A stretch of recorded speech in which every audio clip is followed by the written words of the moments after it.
மூஷிகவாகன மோதகஸ்த சாம்பரகர்ண விளம்பித சூத்ர வாமன ரூப மகேஸ்வரபுத்திர விக்ன விநாயக பாத நமஸ்தே. ஜெய் கணேச பாகிமாம், ஸ்ரீகணேச ரக்ஷமாம். ஸ்ரீ பகவதி யூடியூப் சேனல் நேயர்களுக்கு ஹரிஹர சர்மாவின் பணிவான நமஸ்காரங்கள். சக்தி ஜோதிட குழுவின் சார்பாக குரோதி வருஷம் ஆவணி மாத பலன்களை பற்றி பார்ப்பதற்காக வந்திருக்கின்றோம்.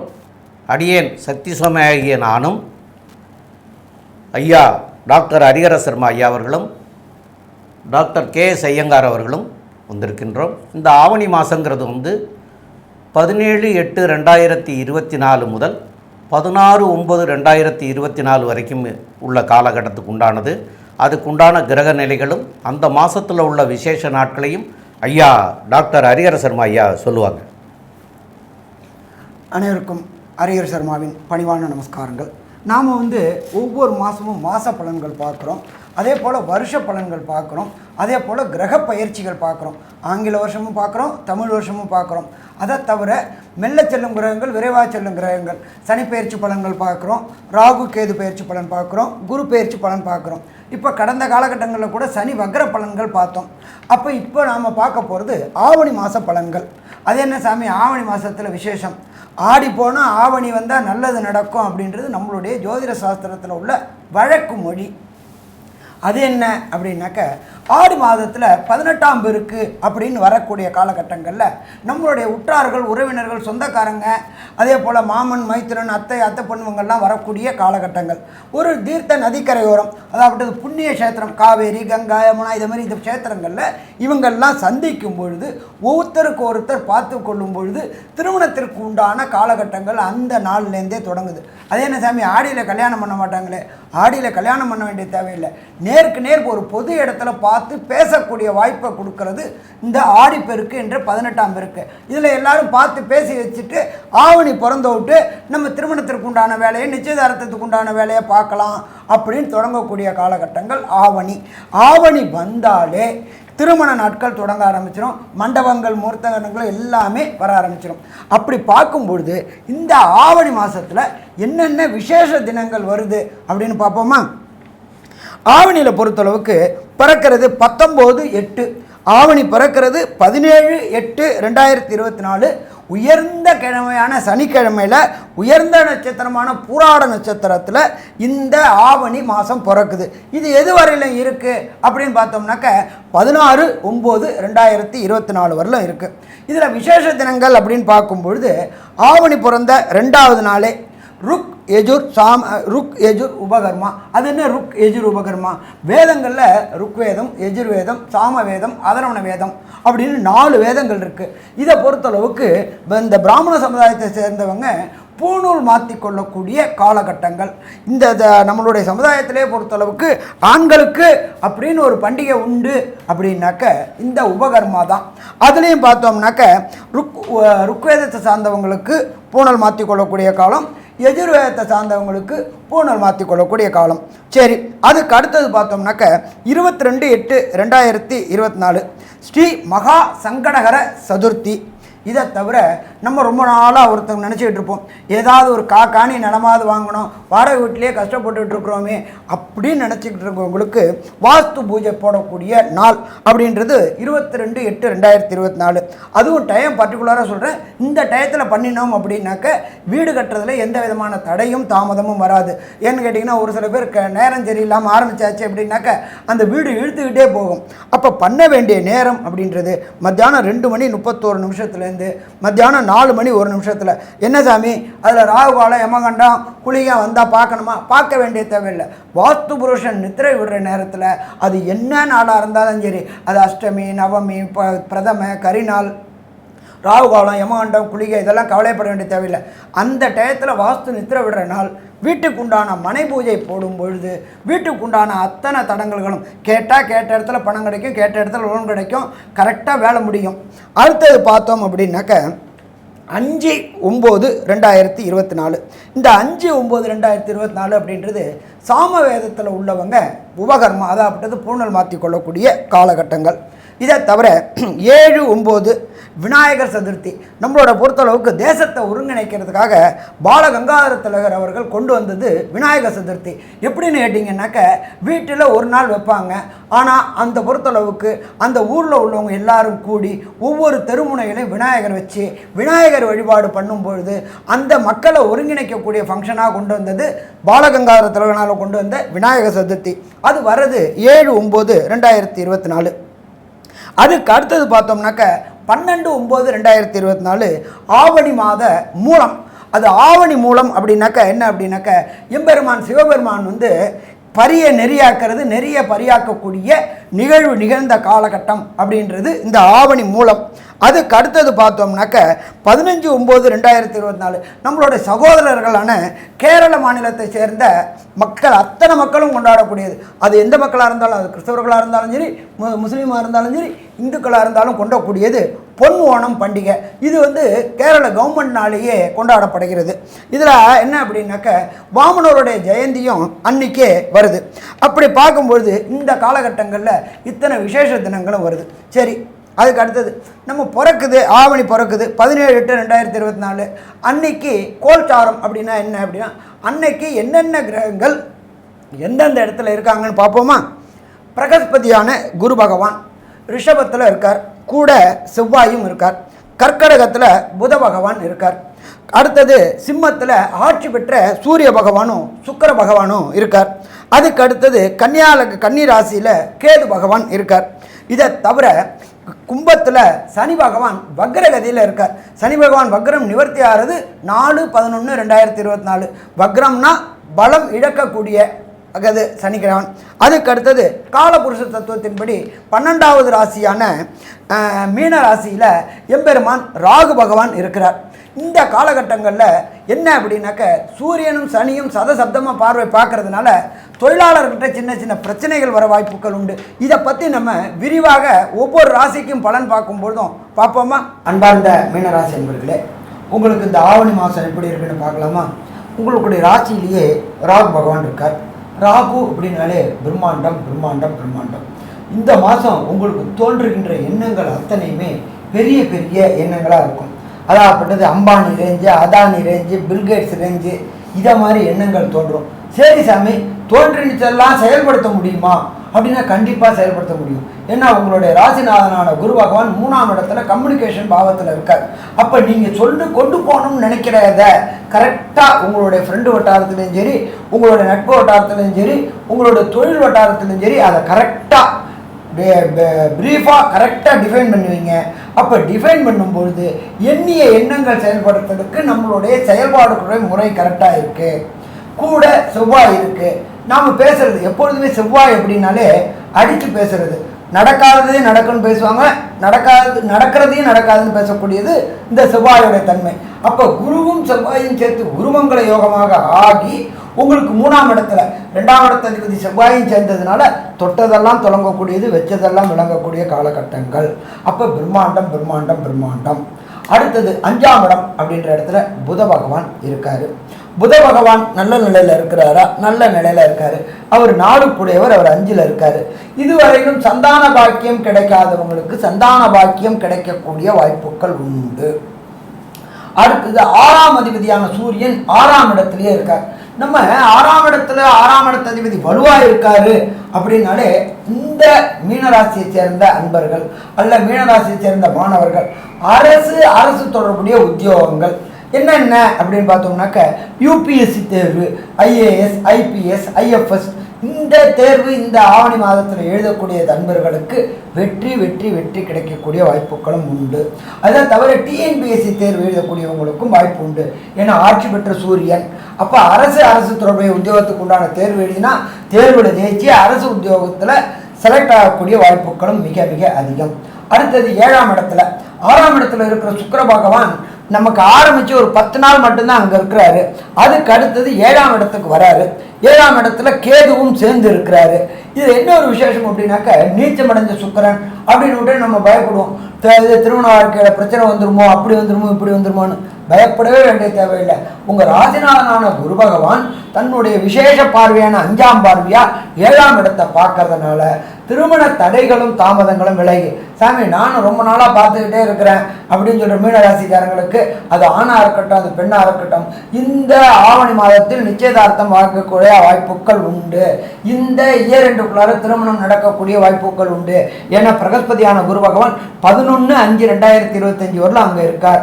அவர் தான் உங்களுடைய ராசிநாதன். அப்போ இந்த ஆவணி மாதத்தில் நிச்சயதார்த்தம் தொடங்கி வரக்கூடிய ஆண்டுக்குள்ளார திருமணம் நடக்கக்கூடிய வாய்ப்புகள் உண்டு. சரி, உத்தியோகம்ன்றது 10ஆம் இடம். 10ஆம் இடத்து அதிபதி அப்படின்றது உங்களுடைய ராசிநாதனான இன்னொருத்தர் குரு பகவான். அவரே தான் குருவும் பொறுத்தளவுக்கு 3ல் இருக்கார். 3ல் இருந்துட்டு உங்களுடைய 11ஆம் இடமான லாபஸ்தானத்தையும் பார்க்கிறார். அப்போ கண்டிப்பாக தொழில் மூலியமாக லாபம், அபரிமிதமான லாபம் அடையக்கூடியது. தனக்காரனான குருவே அவர் 11ஆம் இடத்தை பார்க்கறதுனால, அது லாபஸ்தானம் ஆனதுனால, அந்த இடத்துல உள்ள சனி பகவானும் 12ஆம் இடத்துல இருக்கிறதுனாலையும் கண்டிப்பாக லாபம், தொழிலில் லாபம், வேலையில் லாபம், வெற்றி கிடைக்கக்கூடிய லாபம் உண்டு. அடுத்தது விரைய சனி நடக்குது. அது ஒவ்வொருத்தவங்களுடைய வயசுக்கு தகுந்த மாதிரி வரும். சனி பகவானானவர் ஒரு ராசியிலேருந்து ஒரு ராசிக்கு திருப்பி வரத்துக்கு சற்றேறக்குறைய 30 வருஷம் ஆகும். ஒரு ராசியிலேருந்து இன்னொரு ராசிக்கு கிடக்க சற்றேறக்குறைய 2.5 வருஷம் ஆகும். அப்போ அந்த ரவுண்டை பொறுத்தளவுக்கு மொத்தம் 4 ரவுண்டு ஒவ்வொரு ராசிக்காரங்களுக்கு வருவாங்க. ஃபர்ஸ்ட் ரவுண்டு மங்கு சனி, 2வது ரவுண்டு பொங்கு சனி, 3வது ரவுண்டு கண்டச்சனி, 4வது ரவுண்டு மரணச்சனி. இப்போ இதில் 2வது ரவுண்டாக இருக்கக்கூடிய மீனராசி என்பவர்களுக்கு பொங்கு சனி. தொட்டதெல்லாம் தொடங்கக்கூடியது, வெச்சதெல்லாம் முடிவு கிடைக்கக்கூடியது. வண்டி வாகனம், திருமண தடை, வம்சமிருத்தி எல்லாமே இந்த பொங்கு சனிக்காரங்களுக்கு ஏற்படக்கூடிய வாய்ப்புகள் உண்டு. அதே போல் சுப விரயங்களும் ஏற்படக்கூடிய வாய்ப்புகள் உண்டு. ஸோ மொத்தத்தில் பார்த்தோம் அப்படின்னா ஆவணி மாதத்தை பொறுத்தளவுக்கு இந்த மீனராசி என்பவர்களுக்கு வெற்றி குவிக்கக்கூடிய காலகட்டங்கள். சரி, இப்போ இந்த மீனராசியில் பிறந்தவங்களுடைய தாய் தகப்பனுக்கு என்ன நிலை இருக்கும் அப்படின்றத பற்றி நம்மளுடைய அஸ்ட்ரோ KS ஐயங்கார் அவங்க விரிவாகவும் விளக்கமாகவும் சொல்லுவாங்க.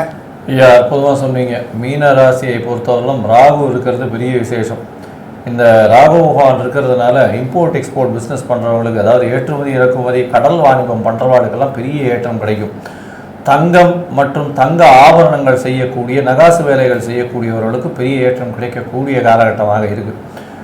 அதை தவிர பார்த்தீங்கன்னா எஜுகேஷ்னல் ஆப், அதை தவிர ப்ரொஃபஸர்ஸ் ட்ரைனிங் கொடுக்குற டியூஷன் ட்ரைனிங் பண்ணுறவங்க, இவங்களுக்கெல்லாம் ஸ்டூடெண்ட்ஸ் ட்ரெயின் பண்ணுறவங்க, இவங்களுக்கெல்லாம் பெரிய ஏற்றம் கிடைக்கக்கூடிய காலகட்டமாக இந்த மாதம் அமைய போகிறது. இந்த மாதத்தில் உங்களுடைய ராசிநாதன் 3ஆம் இடத்துல இருக்கிறதும், முயற்சி ஸ்தானத்திலே இருக்கிறதும், தனகாரகனும் தனஸ்தான அதிபதியும் சேர்ந்து இருக்கிறது பெரிய விசேஷம். இதன் மூலியமாக உங்களுடைய முயற்சிகள் எல்லாமே வெற்றியை கொடுக்கும். அதை தவிர பார்த்தால் தாய் தந்தையின் உடல்நிலையில் நல்ல ஒரு ஏற்றம் இருக்கும். ஏன்னா 4ஆம் அதிபதினு சொல்லக்கூடிய புத பகவானும் 5ஆம் இடத்துல இருக்கிறதன் மூலியமாக நல்ல ஒரு ஏற்றம் கிடைக்கக்கூடிய காலகட்டமாக அமைப்போகுது. உங்களுடைய ராசிக்கு பார்த்தால் 7.5 சனி இருந்தாலும், 12ஆம் இடத்துல விரய சனியாக இருந்தாலும், வக்கரகதியில் இருக்கிறதுனால இந்த ஒரு காலகட்டம், வக்கர காலகட்டத்தில் உங்களுக்கு தேவையற்ற செலவுகள் சற்று கம்மியாகக்கூடிய வாய்ப்புகள் மிகவும் அதிகமாக இருக்கும். தொழிலில் பெரிய ஏற்றம் இருக்கும். அதை தவிர பார்த்தாலேன்னா தந்தையின் உடல்நிலையில் நல்ல ஒரு ஏற்றம் இருக்கும். 9ஆம் இடத்தை செவ்வாயை பார்க்கறது பெரிய விசேஷம். இதை தவிர பார்த்தீங்கன்னா உங்களுடைய ராசிக்கு 3-8 அதிபதி அப்படின்னு சொல்லக்கூடியவர் 6ஆம் இடத்துல இருக்கிறது பெரிய விசேஷம். அதனால் 8ஆம் அதிபதி 8க்கு 11 இருக்கிறதுனால வெளிநாட்டில் இருக்கிறவங்களுக்கெல்லாம் பெரிய ஏற்றம் கிடைக்கும். வேலை மூலியமாக வெளிநாடு போயிருக்கிறவங்களுக்கு நல்ல ஒரு ஏற்றம் கிடைக்கக்கூடிய காலகட்டம். அரசாங்கத்தில் இருப்பவர்கள், அரசு தொழில் செய்பவர்கள், அரசு கான்ட்ராக்டில் இருக்கிறவங்களுக்கெல்லாம் பெரிய ஏற்றம் கிடைக்கக்கூடிய காலகட்டமாக அமையும். இருந்தாலும் எதிர்பாலினத்தவர், அதாவது பார்ட்னர்ஷிப்பில் இருக்கிறவங்க கூட நம்ப வேண்டாம், எதிர்பாலினத்தவரை நம்ப வேண்டாம், கொஞ்சம் ஜாகிரதையாக இருக்கிறது நல்லது. குரு பகவான் பார்க்கறதுனாலையும் அவனே ராசிநாதனாக இருக்கிறதுனாலையும் ஓரளவு பிரச்சனைகள் படிப்படியாக குறையக்கூடிய வாய்ப்பு உண்டு. இருந்தாலும் கேது பகவான் சப்தமத்தில் இருக்கிறதுனால கண்டிப்பாக எதிர்பாலினத்தவர் மூலியமாக பிரச்சனைகள் வரக்கூடிய வாய்ப்புகள் உண்டு. அதை தவிர நண்பர்கள் மூலியமாக சிறு சிறு பிரச்சனைகள் இருக்கும். இந்த காலகட்டத்தில் பார்த்தீங்களேனால் நண்பர்களை கொஞ்சம் நகர்த்தி வைக்கிறது தான் உங்களுக்கு நல்லது. தேவையற்ற செலவுகள், பண செலவுகள், தேவையற்ற பழக்க வழக்கங்கள் கொஞ்சம் அதிகமாக, ஏன்னா உங்களுடைய ராசியின் அதிபதியும் மறைஞ்ச ஸ்தானமான 3ஆம் இடத்துல இருக்கார். ராசியில் ராகு பகவான் அபரிமிதமான எண்ணத்தை கொடுக்கக்கூடியவர். 12ஆம் இடத்துல சனி வக்கரகதியில் இருக்கிறதுனால தேவையற்ற எண்ணங்கள் அதிகமாக வரும். அதற்காக செலவு பண்ணக்கூடிய காலகட்டமாகவும் அமையும். அதனால் உடல் நலத்தில் சற்று பிரச்சனைகள் வரக்கூடிய வாய்ப்புகள் நிச்சயமாக இருக்கும். ஏன்னா இப்போ அடுத்தது பார்த்தீங்கன்னா ஒரு 10 நாளில், அதாவது 28/8/2024 சுக்கிர பகவான் சப்தமத்தில் நீச்சம் பெற்று போகிறார். அவரே அஷ்டமாதிபதி 7ஆம் இடத்துல நீச்சம் பெற்று கேத்துவோட சேர்றதுனால உடல்நிலையில் சற்று பின்னடைவு ஏற்படக்கூடிய வாய்ப்புகள் நிச்சயமாக இருக்கும். தாயின் உடல்நிலையில் ஏற்றம் இருக்கும், தந்தையின் உடல்நிலையிலையும் நிச்சயமான ஏற்றம் இருக்கக்கூடிய காலகட்டமாக இருக்கும். உங்களுடைய உடல்நிலையை கொஞ்சம் பார்த்துக்கிறது நல்லது. உங்களுடைய முயற்சிகள் எல்லாமே வெற்றி பெறும். இருந்தாலும் சில காலங்கள், அதாவது இந்த ஆவணி மாதம் 31 நாளில் சில நாட்கள் இந்த முயற்சிகளை தள்ளி போடுவது நல்லது. அந்த காலகட்டம் சந்திராஷ்டம காலம்னு சொல்கிறோம். இந்த சந்திராஷ்டம காலகட்டத்தில் எந்தெந்த நாளில் வருது அப்படின்றத நம்ம ஐயா கிட்ட கேட்போம். அதை தவிர இந்த மாதத்தில் உங்களுக்கு திருமண யோகம் இருக்குது. இருந்தாலும் கோச்சார பிரகாரம் திருமண யோகம் இருக்கிறதுனாலையும் இந்த திருமணம் தட்டி போகிறது கேது பகவானால் அப்படின்றதுனால திருமண யோகத்திற்கு எந்த கோவிலுக்கு போனால் நல்ல ஒரு ஏற்றம் கிடைக்கும் அப்படின்றதையும் நம்ம ஐயா கிட்ட கேட்போம். ரொம்ப அற்புதமாக, தெளிவாக, விளக்கமாக, விவரமாகவே சொன்னீங்க. 2 பேருமே நல்லா சொன்னீங்க. இப்போது சந்திராஷ்டமம் அப்படின்னு சொல்லக்கூடியது உங்களுடைய ராசிக்கு 8ஆம் இடத்துல சஞ்சரிக்கிற போது சந்திரன் சஞ்சரிக்கிற காலத்தை சந்திராஷ்டம தினம்னு சொல்லுவோம். அப்போ அந்த சந்திராஷ்டம தினம் அப்படிங்கிறது இந்த மாத்தையில் உங்களுக்கு 6/9/2024 வெள்ளிக்கிழமை இரவு 10:26 ஆரம்பமாகுது. 7ஆம் தேதி 8ஆம் தேதி அதாவது சனி ஞாயிறு ஃபுல்லாகவே இருக்கார். 9ஆம் தேதி 9/9/2024 திங்கட்கிழமையாக காலையில் 9:17 வரைக்கும் இருக்கார். ஆக இந்த 2.25 நாட்கள் அப்படின்னு சொல்லக்கூடியது. இந்த 2.25 நாட்கள் நீங்கள் புதிதாக எதுவும் செய்ய வேண்டாம். அதே மாதிரி பிரயாணங்கள் எதுவும் செய்ய வேண்டாம். வெளியூரோ வெளிநாடோ எதுக்குமே போக வேண்டாம். ஏன்னு கேட்டால் இந்த காலகட்டத்தில் சந்திரன் 8ஆம் இடத்துல இருக்கிறதுனால மன கிளேசங்கள் ஏற்படும். அதனால் நமக்கு மன டென்ஷனாக ஆகக்கூடிய வாய்ப்பும் உண்டு. இந்த டென்ஷனில் சரியான முடிவு எடுக்க முடியாதுங்கிறதுக்காகத்தான் இதையெல்லாம் ஒதுக்குறாங்க. அப்போது சடனாக ஏதாவது செய்கிற போது டென்ஷனாகி ஏதாவது செய்கிற போது அதெல்லாம் கெட்டு போயிடும். அப்போது கெடக்கூடாதுங்கிறதுக்காகத்தான் இந்த நாட்களை தவிர்க்கணும்னு அந்த காலத்திலே சொல்லிட்டு போயிருக்கிறாங்க. அதனால் இந்த காலகட்டத்தை தவிர்க்கிறது நல்லது. உங்களுக்கு இப்போ ஐயா சொன்னது மாதிரியா இந்த 7ஆம் இடத்துல தனிச்ச கேதுவாக இருந்தபோது திருமணங்கள் தடைப்பட்டுக்கிட்டே வந்துச்சு. இப்போ அந்த கேதுவோட 10ஆம் தேதிக்கு மேலே சுக்கிர பகவான் களத்திர காரகனாகிய சுக்கிரன் சேர்ந்து நீச்சப்பட்டாலும் கேதுவோடு சேர்ந்து இருக்கிறதுனால அதை பெருசாகவும் எடுத்துக்க வேண்டாம். தனிச்ச கேது இருக்கிற போதும் குரு பார்த்துட்டு தான் இருந்தார். அப்போ தனிச்ச கேதுவாக இருக்கிற போது திருமணம் கூடி வராது, குரு பார்த்துட்டு இருந்தால் கூட. இப்போ 5ஆம் பறவையில் குரு பார்க்குறார். களத்திர காரகனாகிய சுக்கிரனும் உங்களுக்கு 7ஆம் இடத்துக்கே வந்துடுறார். அதனால் திருமணம் கூடக்கூடிய காலம். அதனால் இந்த மாத்தையிலரை வெள்ளிக்கிழமையிலையோ அல்லது செவ்வாய்க்கிழமையிலேயோ திருவேற்காடு கருமாரியம்மனை போய் வணங்கிட்டு வாங்க. கண்டிப்பாக இந்த திருமணம் கூடுறதுக்கு உண்டான வாய்ப்புகள் இருக்கும். 2வது, இது போக இது திருமணம் கூடுறதுக்கு மாத்திரமில்லை, உங்களுக்கு தசாநாதன் புத்திநாதன் ஏதாவது சரியில்லைன்னா கூட இந்த திருவேற்காடு அம்மனை வெள்ளி செவ்வாயில் போய் இந்த ஆடி மாதம் ஆவணி மாதம்லாம் பெண் தெய்வத்துக்கு மிக சிறப்பான மாதங்கள்னு சொல்லுவாங்க. அப்போ அதனால் இந்த காலகட்டத்தில் இந்த ராசிக்காரங்களுக்கு போய் அங்கே போய் வணங்கிட்டு வந்தீங்கன்னா கண்டிப்பாக உங்களுக்கு வரக்கூடிய தீமைகள்லாம் விலகி நன்மையாக மாறுங்கிறத சொல்லிக்கிறோம். மேலும் உள்ள விவரத்தை நம்முடைய டாக்டர் கே.எஸ். ஐயங்கார் அவங்க சொல்லுவாங்க. ஐயா, அற்புதமாக சொன்னீங்க. அதாவது மீன ராசியை பொறுத்தவரைக்கும் ஏற்றமான காலமாக இருக்கும். ராசியிலேயே ராகு பகவான் இருக்கிறதுனால அபரிமிதமான எண்ணங்கள். 7.5 சனி நடக்குது. 12ஆம் இடத்துல சனி பகவான் முயற்சி ஸ்தானத்தில் ராசிநாதனே போய் இருக்கிறதும் பெரிய விசேஷம். உங்களுடைய ராசிக்கு 6ஆம் இடத்துல சூரிய பகவான் இருக்கிறதுனால அரசாங்கம் சம்பந்தமாக நல்ல ஒரு ஏற்றம் கிடைக்கக்கூடிய காலகட்டம், புதிய வேலை அமையக்கூடிய காலகட்டமாக இருக்கும், தொழிலில் பெரிய ஏற்றம் இருக்கக்கூடிய காலகட்டமாக இருக்கும். 8-6 சம்பந்தப்படுறதுனால புதிய கடன் வாங்கக்கூடிய வாய்ப்பு, பிரச்சனைகள் கொஞ்சம் வரக்கூடிய வாய்ப்பு, உடல் நலத்தில் பின்னடைவு ஏற்படக்கூடிய வாய்ப்புகள் இருக்கும். தாயின் உடல்நிலையில் நல்ல ஒரு ஏற்றம் இருக்கும், தந்தையின் உடல்நிலையில் நல்ல ஒரு ஏற்றம் இருக்கும். அதோட பேச்சில் கொஞ்சம் கவனமாக இருக்கிறது ரொம்பவும் நல்லது. ஏன்னா 2ஆம் இடத்தை சனி பகவான் பார்க்கறதுனால செலவுகளில் கொஞ்சம் ஜாகிரதையாக இருக்கிறது நல்லது. மொத்தத்தில் பார்த்தீங்கன்னா இந்த ஆவணி மாதம் நல்ல ஏற்றமான மாதமாக இருந்தாலும் 7.5 சனி நடக்கிறதுனால ரொம்பவும் ஜாகிரதையாக இருக்கிறதும், வண்டி வாகனங்களில் போகும்போது அரசாங்கம் சொல்வதை கடைபிடிப்பதும் ரொம்பவும் நல்லது அப்படின்ற சக்தி ஜோதிட குழு சொல்லுது. நன்றி, நமஸ்காரம். ஸ்ரீ பகவதி யூடியூப் சேனல் பார்த்த அன்பர்களுக்கு நன்றி. இதே போன்று ஆன்மீக தொடர்புடைய ஜோதிட தொடர்புடைய தகவல்களை தொடர்ந்து நீங்கள் பெற ஸ்ரீ பகவதி யூடியூப் சேனலை சப்ஸ்கிரைப் செய்யுங்கள் மற்றும் அருகில் உள்ள பெல் ஐக்கானை அதை அழுத்தினீர்கள் என்றால் தொடர்ந்து என்னுடைய சேனலை பார்க்க முடியும். நன்றி, நமஸ்காரம்.